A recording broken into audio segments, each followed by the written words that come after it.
Сакаме решение на проблемот, а не протест. Превозниците од Западен Балкан едногласни, откако и по неколку месеци од воведувањето на новиот ЕС систем, професионалните возачи натаму се соочуваат со проблеми при влез во зимите од Шенген зоната.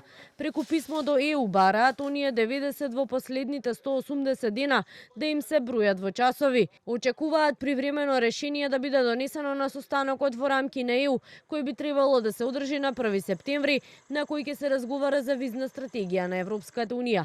Во спротивно велат, иако не сакаат, ќе бидат приморени на нови протести и евентуални блокади на граничните премини.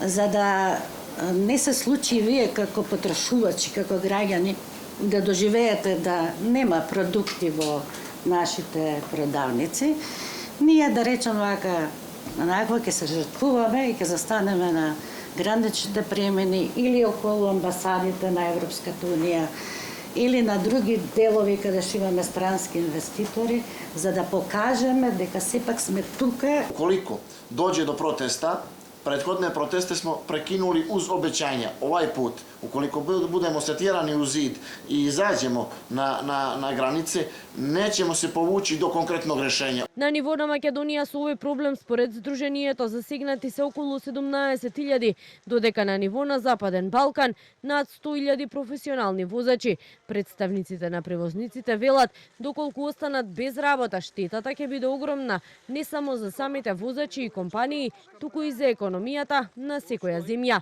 Значи Хрватска донесе измена на законот за престој на странци на некој начин, каде што ги вметна и возачите.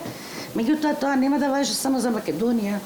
Тоа ќе важи и за сите други држави. Визната стратегија секоја држава на билатерална основа треба да ја потпише со Европската унија. И тоа е она што е најбитното. Во јануари годинава превозниците од Македонија, Србија, Босна и Херцеговина, Црна Гора ги паркираа своите камиони и ги блокираа граничните премини. Македонските превозници протестираа 4 дена, а протестот беше прекинат со ветување дека надлежните во земјава ќе се вклучат во решавање на проблемот. Но засега, како што велат превозниците, трајно решение си уште нема.